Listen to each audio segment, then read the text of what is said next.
faggot. The word was hurled at me before I had a clear understanding of my gender or sexual orientation.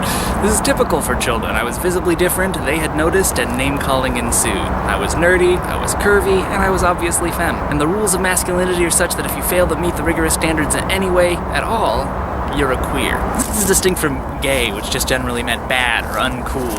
A boring assignment, a rainy day, the Ducks losing a game, all of these things could be gay. People could be described as gay as well, but the politics were different. My classmates and I didn't have a really clear understanding of gender and sexual orientation, and the sex ed classes that we had in the 5th grade didn't really help very much. I was left with only abstract notions of my sexual orientation and no idea about my gender, except that I was really bad at the boy things and really liked all of the girl things. It was bad and uncool, but queer or faggot, those were fighting words. Queer and faggot always came with violence, or at least the threat of violence. It not just my classmates in elementary school, but all throughout my childhood and adolescence, and even to the present day. When a stranger tells me I am a faggot, the message is the same. You are not a real man, you are not one of us, you are not welcome, and you are not safe. So faggot sent a message that I internalized early. I am different, and it is dangerous to be my kind of different.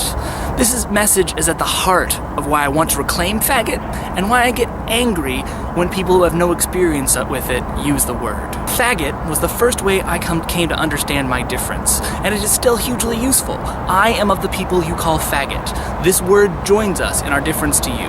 You have chosen a name for our difference, and I will take it back.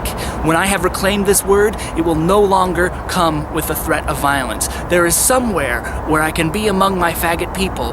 Our faggotry can be named, and we will be safe, and we will be closer, and we will be freer for it. However, in the broader society, faggot means something different. Whether shouted at me by a classmate, a drunken passerby spoiling for a fight, or from a passing car, there was always the suggestion of violence. Sometimes it comes with physical blows, but I am fortunate in that I was tall for my age in school, and often that violence is merely implied. Regardless, one thing my people have in common is that the word shares this message. You are not a real man. You are not one of us.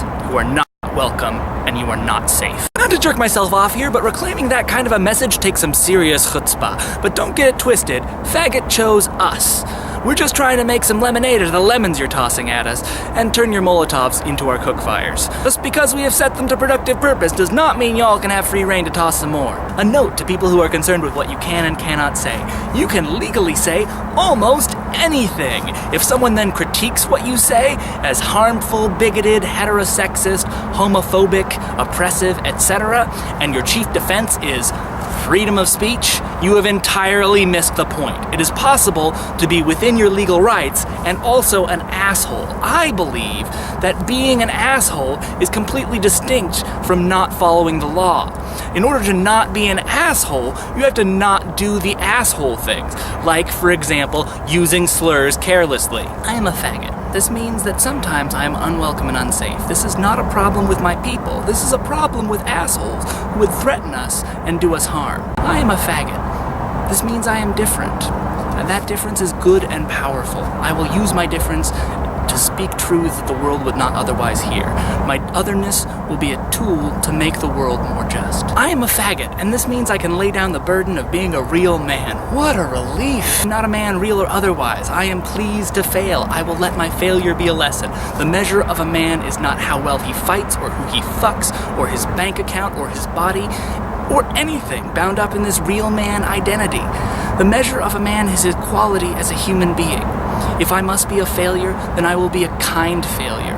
Then I will be an ethical failure. Then I will be a loving failure. If it is possible to fail and be good, maybe it is time we redefine success. Krista, I will see you tomorrow. Just a normal person talking about the word faggot in a park. This is normal.